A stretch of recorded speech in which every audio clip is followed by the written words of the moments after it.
औज़ुबिल्लाहि मिनश्शैतानिर्रजीम बिस्मिल्लाहिर्रहमानिर्रहीम।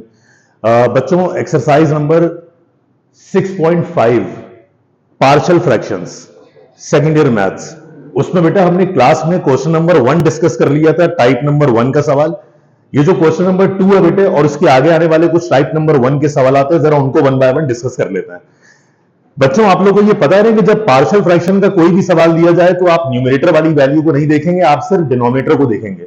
और बेटा केस नंबर 1 में जो डिनोमिनेटर की पहचान थी वो क्या थी कि डिनोमिनेटर में नॉन रिपीटेड लीनियर फैक्टर्स आएंगे।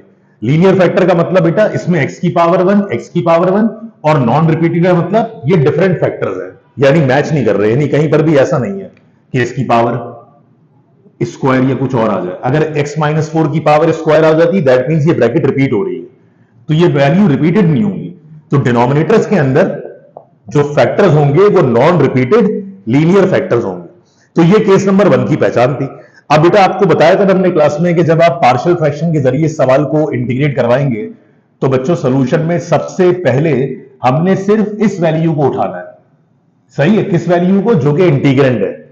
हम क्या करेंगे सॉल्यूशन के अंदर बेटा, सबसे पहले इंटीग्रेंड लिखेंगे, दैट इज 7x माइनस का 25 बेटे अपॉन में लिख दिया हमने x-3, साथ में लिख दिया x-4। अब क्या करना है बेटे, इसको जब पार्शियली आप ब्रेक करवाएंगे फ्रैक्शंस में तो ये पहला कांस्टेंट आ जाएगा a डिवाइडेड बाय x-3, फिर प्लस के बाद बेटा दूसरा कांस्टेंट आ जाएगा b divided by x-4। Clear हो गई बात? ये अगर बेटा इसमें तीसरी ब्रैकेट भी होती तो एक और कांस्टेंट आ जाता c अपॉन दैट ब्रैकेट। तो अगर आपको डिनोमिनेटर में दो ब्रैकेट्स ही आ रही है तो a upon first bracket plus b upon second bracket. अब ये काम करने के बाद बेटे आपको पता है कि हर सवाल में अगले स्टेप में क्या करना होता है। 7x-25 को हमने एज इट इज लिखा बेटे, अपॉन में x-3 x-4 को भी एज इट इज लिख दिया। यहां बेटा इस पूरी वैल्यू का एलसीएम कैलकुलेट करवाना बच्चों। x-3 और x-4 का एलसीएम तो वही आ जाएगा, एक बार x-3 और एक बार x-4। जब बेटा दो डिफरेंट वैल्यूज का एलसीएम लेते हैं तो दोनों का प्रोडक्ट लिख देते हैं, मतलब दोनों को मिलाकर लिख देते हैं और ऊपर वाली वैल्यूज क्रॉस मल्टीप्लाई करवा देंगे। तो बेटा a के साथ ब्रैकेट जाएगी x-4 और b के साथ ब्रैकेट जाएगी x-3। बेटे हर सवाल में यही होना है, डिनोमिनेटर से डिनोमिनेटर कैंसिल, तो आपके पास वैल्यूज बचेंगी सिर्फ 7x-25 इज इक्वल टू बेटा यहां a के साथ पहली ब्रैकेट आ जाएगी दैट इज x-4 और यहां b के साथ दूसरी ब्रैकेट आ जाएगी x-3। शाबाश, जरा बेटा वीडियो पॉज करके यहां तक पहले नोट डाउन कर लीजिए। अब नेक्स्ट स्टेप में क्या करते हैं बेटा, इस इक्वेशन पे वापस आते हैं और जो भी पहला फैक्टर होता है ना पहले उसको 0 के बराबर एज्यूम करवा लेते हैं। तो हमने क्या लिखा अगले स्टेप में, put x-3 is equal to 0। पहले डिनोमिनेटर को 0 के बराबर रखवाया बेटा, उसमें से जब x की वैल्यू निकालोगे तो -3 वहां जा गया तो बन गया +3। इस पूरी वैल्यू को बेटे कर लो हाईलाइट। अब जब बेटा इस वैल्यू को आप इसमें पुट करवाएंगे, चाहे तो बेटा नाम दे दें इसको इक्वेशन नंबर 1 का। अच्छा, जो मेन सवाल था, मेन इंटीग्रल था, उसको नाम दे दीजिएगा एक्सप्रेशन ए का, यानी इंटीग्रल ए का। बेटा इस पूरी इंफॉर्मेशन को हमें पुट करवाना है इस वैल्यू में, यानी जिसको मैं नाम दे रहा हूं इक्वेशन नंबर 2 का। बेटा इन दोनों इंफॉर्मेशन को जब आप इक्वेशन नंबर 2 में पुट करवाएंगे तो बताइए जहां भी x आएगा उसकी जगह 3 रिप्लेस करवाना है, लेफ्ट साइड में भी और राइट साइड में भी। बेटा यहां x की जगह 3 आ जाएगा, यहां x की जगह 3 आ जाएगा, लेकिन बेटा ये वाली पूरी टर्म खत्म हो जाएगी क्योंकि आप x-3 को मान चुके हैं 0 के बराबर। तो जब x-3 ही पूरा 0 है तो 0 के साथ जब b मल्टीप्लाई होगा तो वैसी वैल्यू 0 हो जाएगी। तो इसको छोड़ के, यानी x-3 0 मान चुके हैं, इसको छोड़ के बाकी पूरे स्टेप में जहां भी x आए उसको आप 3 से रिप्लेस करवा दीजिए। तो बेटा ये वैल्यू बन जाती है आपके पास 7 टाइम्स x की जगह वैल्यू आ गई 3, साथ में बेटा वैल्यू है -25 इज इक्वल टू बेटा ये हमने a वैसे ही लिख दिया, x-4 का मतलब बन जाएगा बेटा 3-4। ठीक है, जहां जहां x आया उस x को रिप्लेस करवा दिया बेटे हमने x की वैल्यू 3 से। अब इसको सॉल्व करके इसमें से एक ही वैल्यू निकाल लेते हैं। बेटा 7 को 3 से मल्टीप्लाई किया तो 21, साथ में वैल्यू आ गई 25, राइट साइड पर a बेटा 3 में से माइनस किया 4 तो वैल्यू आ गई -1। बेटा 21 में से माइनस कराओगे 25 तो वैल्यू आ जाएगी -4 और राइट साइड पर बेटा a को -1 से मल्टीप्लाई करवाएंगे तो बन जाएगा -a। बेटा यहां माइनस से माइनस कैंसिल, तो 4 बराबर a लिखो या ए बराबर 4 के। अरे यस, तो ए की वैल्यू 4 आ गई। जैसे बेटा पहले डिनोमिनेटर को 0 रखवा के ए की वैल्यू 4 आई है, अब आएंगे दूसरे डिनोमिनेटर पे। तो दूसरा डिनोमिनेटर हमारे पास x माइनस 4 है, तो हमने लिख दिया put x minus 4 is equal to 0। बेटा इसमें से x की वैल्यू निकाली तो x की वैल्यू 4 बन गई। अब इस पूरी इंफॉर्मेशन को जब बेटा इक्वेशन नंबर 2 में आप पुट करवाएंगे तो बताइए जहां जहां x आएगा बेटा यहां भी 4 आ जाएगा, इस x की जगह भी 4 आ जाएगा, लेकिन इस x की जगह 4 नहीं आएगा क्योंकि 4 पुट करवा भी दिया बेटा, तो 4 माइनस 4 0 हो जाएगा। और क्यों पुट करवाएं जब x माइनस 4 को हम 0 ही मान चुके हैं, तो ये वाली पूरी टर्म बेटा खत्म हो जाएगी। अब आपके पास वैल्यू बन जाएगी 7, बेटा जहां x आया वहां आ गया 4, फिर वैल्यू आ गई माइनस का 25 इज इक्वल टू बेटा b बच गया, और b के साथ ब्रैकेट में जहां x आया वहां 4 आ गया माइनस का 3। चेक कर ले बेटा, x की जगह 4 आ गया बेटा, ये वाली पूरी ब्रैकेट को हम 0 मान चुके हैं तो a भी खत्म हो गया, जहां x आया बेटे वहां भी 4 आ गया। अब 7 को बेटा 4 से किया तो 7 4 टाइम्स ये 28 हो गया बेटा, ये वैल्यू बन गई माइनस का 25। बेटा b हमने वैसे ही छोड़ दिया और 4 में से 3 माइनस किया तो वैल्यू हो गई 1, यानी अगले स्टेप पे 1 को जब b से मल्टीप्लाई करवाएंगे सिर्फ वैल्यू b हो जाएगी। अब इस वैल्यू को बेटा फर्दर सिंप्लीफाई कर लो, 28 में से बेटा 25 माइनस किया तो खाली 3 बच गया, यानी कि हम कह सकते हैं 3 बराबर b के। अब आप जरा ध्यान से देखें बेटा, तो a की वैल्यू 4 आ चुकी है और b की वैल्यू 3 आ चुकी है। अब मैंने ये बताया था बेटे आपको कि a की वैल्यू 4 को जब यहां पुट कराओगे तो ये 4 अपॉन बन जाएगा, जब बेटा b की वैल्यू 3 पुट कराओगे तो ये 3 अपॉन बन जाएगा। लेकिन आपने करना यह कि आप a और b की वैल्यूज को ना इनमें पुट जरूर करवाएं, लेकिन बेटा ये जो कुछ भी है ये असल में बराबर इसी इंटीग्रेंड की तो है ऊपर वाली वैल्यू की। तो हम क्या करेंगे, a और b की वैल्यूज a और b की जगह पुट करवाएंगे, लेकिन इसके अंदर यानी एक्सप्रेशन a में। तो हम जब एक्सप्रेशन a से बात शुरू करेंगे तो हम अगले स्टेप में लिख सकते हैं फ्रॉम एक्सप्रेशन a। बेटा एक्सप्रेशन a में पहले तो आ गया इंटीग्रल सिंबल, उसके अंदर बना दो ब्रैकेट। अब उस ब्रैकेट के अंदर बेटा ये वाली पूरी वैल्यू सब्स्टिट्यूट करवा दो a और b की वैल्यू समेत। तो बेटा जब a की जगह a की वैल्यू 4 पुट करवाई तो that will become 4 upon x minus 3। तो बेटा पहली वैल्यू बन जाएगी 4 डिवाइडेड बाय x माइनस 3, फिर प्लस का बेटा b अपॉन x माइनस 4 का मतलब बन जाएगा 3 अपॉन x माइनस 4। बेटा ब्रैकेट क्लोज किया, साथ में लिख दिया dx। अब जरा इस ब्रैकेट को एक्सपेंड कराओगे बेटा तो इंटीग्रल जो है और वहां से ऑपरेटर दोनों टर्म्स पे अलग अलग अप्लाई हो जाएगा। जब बेटा पहली टर्म पे इंटीग्रल अप्लाई किया तो चेक करें 4 कांस्टेंट, चलें इसको स्टेप में वैसे लिख देते हैं। हमने अप्लाई किया इंटीग्रल तो बन गया 4 डिवाइडेड बाय x माइनस 3, बेटा उसके साथ वैल्यू आ गई dx। जब बेटा सेकंड टर्म पर अप्लाई किया इंटीग्रल तो बन जाएगा integral of 3 upon x minus 4, बेटा साथ में आ जाएगा dx। बेटा अगले स्टेप में 3 कांस्टेंट को अलग कर लो इंटीग्रल से, 4 कांस्टेंट को अलग कर लो इंटीग्रल से, तो देखो आपके पास ये वैल्यूज बन जाएंगी अगले स्टेप में इज इक्वल टू के बाद। बेटा 4 को अलग किया तो ये वैल्यू बन जाएगी 1 अपॉन x माइनस 3 साथ में dx। बेटा यहां पे 3 को अलग करवा लोगे तो इंटीग्रल के अंदर बन जाएगा सिंपल 1 अपॉन x माइनस 4 साथ में dx। अब इन वैल्यूज को बेटा इंटीग्रेट करवा देते हैं। तो आप सब जानते हैं बेटे कि अगर डिनोमिनेटर में यानी डिनोमिनेटर का डेरिवेटिव अगर ऊपर गिवन हो ना तो डिनोमिनेटर के साथ लॉग लग जाता है उसके इंटीग्रल में। सही है, क्योंकि हमने फॉर्मूला क्या पढ़ा है कि अगर किसी बेस का डेरिवेटिव ऊपर हो तो नीचे वाले बेस में लॉग लगा दो, उसके इंटीग्रेट करवाते हैं। तो नेक्स्ट स्टेप में आखिरी स्टेप में हम लिख सकते हैं 4, बेटा x का डेरिवेटिव ऊपर 1 है तो हमने क्या किया, और माइनस 3 का डेरिवेटिव वैसे ही 0 है, नहीं चाहिए। माइनस 3 का डेरिवेटिव 0 है, वो नहीं चाहिए। x का डेरिवेटिव 1 है तो चूंकि नीचे वाले का डेरिवेटिव ऊपर है तो नीचे वाले के साथ लॉग लगा दिया, तो ये बन जाएगा 4 के साथ log x माइनस 3 प्लस बेटा यहां 3 वैसे ही आ गया, चेक कर लो बेटा x का डेरिवेटिव ऊपर 1 है तो नीचे वाले के साथ लॉग लगा दिया log x माइनस 4, आखिर में लिख दिया बेटा प्लस c। ये हमारा required answer part number question number 2 का एक्सरसाइज 6.5। काइंडली बेटा जरा वीडियो पॉज करके इसको नोट डाउन कर लीजिए। अब बच्चों सेम इसी पैटर्न के ऊपर ना इसका हम क्वेश्चन नंबर 3 स्टार्ट करने जा रहे हैं। Exercise number 6.5 question number 3। अब देखिए बेटा क्वेश्चन नंबर 3 में इन्होंने हमसे सवाल दिया, ये कह रहा है इंटीग्रेट करवाओ dx डिवाइडेड बाय, बेटा नीचे वैल्यू है a square minus x square, ये है सवाल बेटा original, dx upon a square minus x square. अच्छा क्वेश्चन नंबर 3 जो है बेटा उसमें a square minus x square है और जो क्वेश्चन नंबर 4 है उसमें एक्स स्क्वायर माइनस ए स्क्वायर है डिनोमिनेटर में, तो दोनों ही के पैटर्न सॉल्व करने के ऑलमोस्ट एक जैसे हैं। बट बेटा मेरा कहना यह है कि सवाल को पहले ऐसे लिख लीजिएगा सोल्यूशन में, इसको लिखिएगा 1 अपॉन और dx को अलग कर लो बेटा, ऑपरेटर को यूजुअली अलग कर देता है। जब dx को यहां से हटा दोगे तो ऊपर तो वैल्यू 1 ही लिखी जाएगी। जरा ध्यान से देखो बेटा, नीचे ए स्क्वायर माइनस बी स्क्वायर का फॉर्मूला खुल रहा है, तो बच्चों आप जानते हैं ए स्क्वायर माइनस बी स्क्वायर बराबर होता है एक बार ए प्लस बी फिर एक बार ए माइनस बी। तो ए स्क्वायर माइनस बी स्क्वायर की जगह हम लिख सकते हैं एक बार ए प्लस एक्स और एक बार ए माइनस एक्स। अब बेटा इस पूरे सवाल को नाम दे दिया हमने इंटीग्रल ए का।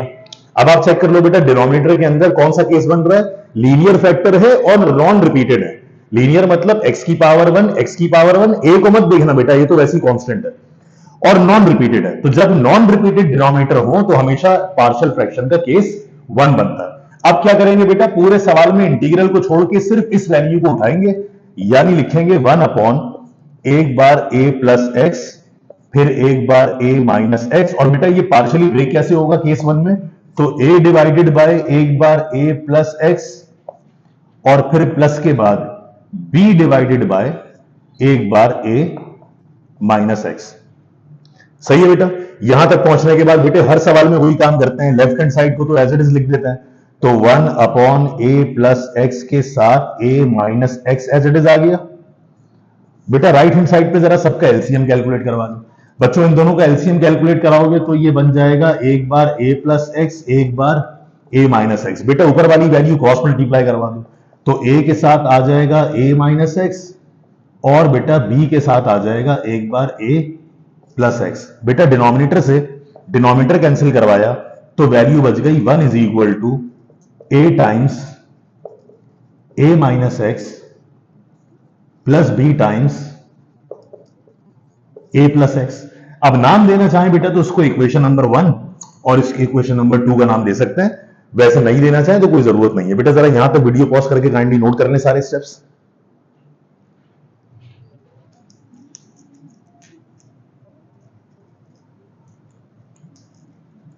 अच्छा, अब जब बेटा इसको फर्दर सिंप्लीफाई करवाएंगे तो आपको अगला स्टेप मालूम है बच्चों। अगले स्टेप में क्या कर रहे होते हैं, हम आते हैं पहले फर्स्ट फैक्टर के ऊपर, यानी इस first factor a plus x. और हमेशा बेटा हर सवाल में जो भी फर्स्ट फैक्टर होता है उस फर्स्ट फैक्टर को हम 0 के बराबर एज्यूम करवा लेते हैं। बेटा हमने a प्लस एक्स को 0 के बराबर एज्यूम करवा लिया।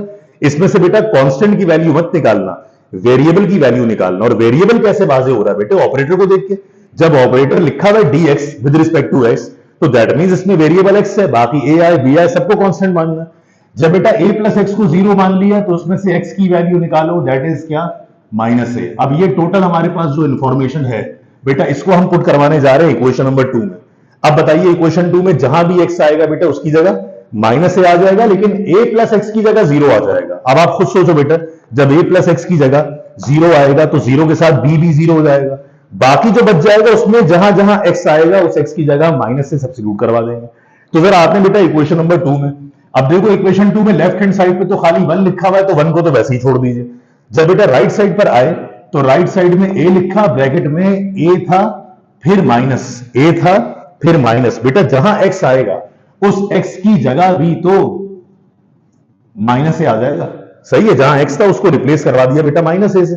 और ये जो a प्लस एक्स है 0, ये वाला a प्लस एक्स 0 यहां पुट हुआ तो b के साथ पूरी वैल्यू 0 हो गई।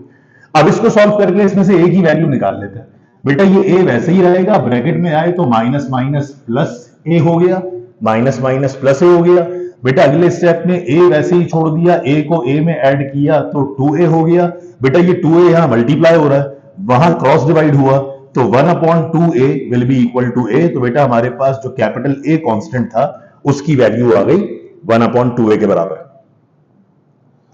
अब आएंगे बेटा सवाल में और दूसरे वैल्यू जो कैपिटल B है उसकी वैल्यू कैलकुलेट करवाएंगे इस फैक्टर को 0 के बराबर रखवा के। अब जब बेटा अगले स्टेप में हम सेकंड को फैक्टर पे आए तो हमने लिखा अगले स्टेप में put a minus x is equal to 0। बेटा इसमें से भी x की वैल्यू निकालनी है, तो a को इधर ही छोड़ दो बेटा, माइनस एक्स को वहां भेजोगे तो जाके प्लस एक्स हो जाएगा। बेटा इसकी साइड चेंज करके लिखोगे तो हम मान सकते हैं कि x बराबर है।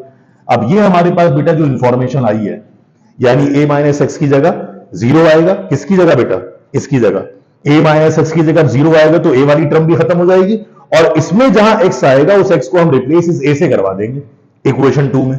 तो जब इक्वेशन 2 में वापस आए तो 1 इज इक्वल टू, बेटा ये वाली ब्रैकेट तो जीरो हो गई, साथ में सिर्फ बच गया बी, ब्रैकेट में आए तो ए लिखा, प्लस के बाद बेटा जहां पर ये एक्स आया उस एक्स की जगह एक्स की वैल्यू ए आ गई। बेटा इसको सॉल्व करोगे तो 1 बराबर, बेटा ए प्लस ए सॉल्व करोगे तो 2a बनेगा ना। उस 2a को जब b से मल्टीप्लाई करवाओगे तो वैल्यू b के साथ 2a आ जाएगी। अब ये 2a यहां मल्टीप्लाई हो रहा है, उधर क्रॉस डिवाइड हुआ तो हम लिख सकते हैं कि 1 अपॉन 2a बराबर किसके, वेरी गुड, बराबर b के। अगर आप ध्यान से देखें बेटा तो सवाल में जो a की वैल्यू आ रही है वही बेटा एग्जैक्टली b की वैल्यू आ रही है, तो कोई फर्क नहीं पड़ता। अब जब a और b की वैल्यू आ जाएगी बेटा तो हम अपनी बात वापस शुरू कहां से करेंगे, इंटीग्रल a से, यानी एक्सप्रेशन a से। जब एक्सप्रेशन a में आए तो इंटीग्रल का साइन बनाने के बाद सब कुछ बेटा अपने b और a यहां पुट करवाना है, लेकिन इस पूरी वैल्यू को इंटीग्रल की जगह पुट करवाना है। तो a जहां पे आएगा वहां पे आएगा 1/2a। तो बेटा जब a की जगह 1/2a आएगा तो 1 ऊपर रह जाएगा, 2a नीचे आ जाएगा। जब b की जगह बेटे 1/2a आएगा तो b की जगह ऊपर 1 आ जाएगा, नीचे 2a आ जाएगा। तो मैं क्या कर रहा हूं बेटे, a और b की वैल्यूज को पुट इसमें करवा रहा हूं, लेकिन इन सबको लिख इसकी जगह रहा हूं, यानी इंटीग्रल की जगह। तो वैल्यू a की जगह कंफर्म करना बेटे, ये हो जाएगा 1/2a। ये किसकी वैल्यू आ गई बेटा, a की, और साथ में जो नीचे ब्रैकेट थी वो ब्रैकेट बेटा हमने वैसे ही लिख दी पूरी पूरी, a प्लस एक्स, फिर प्लस के बाद बेटा जहां b आया उसकी जगह भी आ गया 1/2a, और जो ब्रैकेट थी बेटा a माइनस एक्स वो ब्रैकेट वैसे ही आ गई, साथ में लिख दिया हमने dx। अब बेटा इंटीग्रल इस टर्म पर भी अप्लाई कर दो, इंटीग्रल इस टर्म पर भी अप्लाई कर दो, और जब इंटीग्रल लेफ्ट साइड से अप्लाई करोगे तो राइट साइड से ये जो ऑपरेटर dx है ये भी इन दोनों पर अप्लाई हो जाएगा। अब जब बेटा हम ब्रैकेट को एक्सपेंड करवाएंगे, तो जरा पहली वैल्यू चेक कीजिएगा। जब आपने इंटीग्रल बेटा इस पे अप्लाई किया तो कांस्टेंट कौन सा है जो बाहर आ गया, शाबाश, 1/2a बाहर, अंदर बच गया सिर्फ 1/a प्लस एक्स। क्लियर हो गई बात ये। अब जरा ध्यान रखना बेटा, dx तो साथ में लिख ही दिया, प्लस के बाद जब बेटा दूसरा कांस्टेंट बाहर आया तो 1/2a तो बाहर आ गया, लेकिन इंटीग्रल के अंदर बेटा सिर्फ बचा है 1/a माइनस एक्स और साथ में dx। यहां तक चेक कीजिए, यहां तक सब क्लियर है बेटा। अब ध्यान से बात सुनना बेटे, देखो जब तुम इस डिनोमिनेटर का डेरिवेटिव चेक करोगे ना ऊपर, तो बेटा a तो कांस्टेंट है, a का डेरिवेटिव 0 हो जाएगा, लेकिन x का डेरिवेटिव बनेगा 1 जो कि है ऊपर, तो नीचे वाली वैल्यू के साथ लॉग लग जाएगा, मतलब इसकी इंटीग्रेशन। यहां प्रॉब्लम है बेटे, तुम यहां देख रहे हो a का डेरिवेटिव तो 0 है, वो नहीं चाहिए ऊपर, लेकिन ये x नहीं है, माइनस x है, तो माइनस x का डेरिवेटिव -1 होना चाहिए, जबकि ऊपर क्या है 1। तो इस 1 को -1 बनाने के लिए क्या करना चाहिए बेटा, -1 से मल्टीप्लाई और -1 से डिवाइड। वो बेशक आप चाहो तो यहां शो कर दो, -1 से मल्टीप्लाई, -1 से डिवाइड।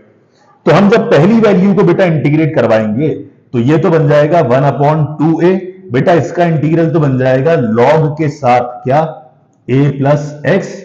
यहां चेक करना बेटा, यहां पर लिखने के वैसे बहुत सारे तरीके हैं, उनमें से मैं एक आसान तरीका ही बता दूं। ये 1/2a लिखने के बाद बेटा साथ में इंटीग्रल में लिख देना सब कुछ वैसे ही, यानी 1/a माइनस एक्स, साथ में dx, बेटा पूरी वैल्यू को -1 से मल्टीप्लाई और -1 से डिवाइड। अगर आपकी प्रैक्टिस अच्छी है बेटा, डायरेक्ट करना चाह रहे हैं तो डायरेक्ट भी सॉल्व कर दें, ये स्टेप शो किए बगैर। अब मुझे बताओ बेटे, a का डेरिवेटिव 0 है, माइनस एक्स का डेरिवेटिव -1, तो वो -1 इसे मिला के पूरा हो तो रहा है, तो ये वाला -1 तो वो है जो इसके डेरिवेटिव की कमी को पूरा कर रहा है, और ये वाला -1 एक्स्ट्रा है, जो बेटा एक्स्ट्रा वैल्यू होगी उसको आप बाहर लेके जाओगे। जब ये माइनस बाहर जाएगा तो ऑब्वियसली ये माइनस इस प्लस से मल्टीप्लाई होके इसका साइन चेंज कर देगा। तो वैल्यू बेटा जरा लास्ट स्टेप में चेक कीजिएगा क्या बन जाती, ये वैल्यू बन जाएगी 1/2a के साथ ln a प्लस एक्स, फिर बेटा माइनस आ जाएगा, ये देखो ये वाला माइनस इस प्लस से मल्टीप्लाई होकर माइनस हो गया, बेटे बाहर 1/2a बिल्कुल वैसे ही आ गया। अब चूंकि नीचे वाले फंक्शन का डेरिवेटिव ऊपर मौजूद है तो नीचे वाले फंक्शन के साथ क्या लगा दोगे आप, लॉग के साथ बेटा सब कुछ वैसे ही लिखना, आखिर में क्या लगा दिया, प्लस c। ये आपका रिक्वायर्ड डेरिवेटिव इस क्वेश्चन नंबर 3 का।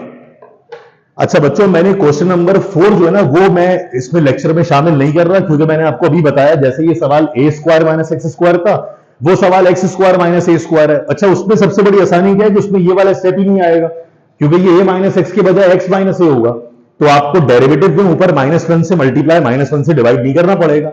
मतलब इसके मुकाबले में जो अगला क्वेश्चन है वो और भी आसान है। तो काइंडली बेटा जरा इसको आप ठीक तरह से नोट कर लीजिए अपने पास। और बेटा फिर भी मैं इसके जितने भी क्वेश्चंस पॉसिबल हैं कुछ क्लास में सॉल्व करवाने के अलावा कुछ होमवर्क वाले सवालों का रेगुलर बेसिस पे इंशाल्लाह लेक्चर्स अपलोड करता रहूंगा। अगर आपको बेटा किसी भी किस्म की कोई परेशानी हो या किसी और तरह का कॉपरेशन चाह रहे हो पढ़ाई लिखाई के हवाले से, इसमें अगर आपको चीजें डिफरेंट चाह रहे हो तो आप काइंडली मुझे बता दीजिएगा कमेंट सेक्शन में। अपना ख्याल रखिएगा, फीडबैक जरूर दे दीजिएगा। जजाकल्लाह बेटा, थैंक यू, अल्लाह हाफिज।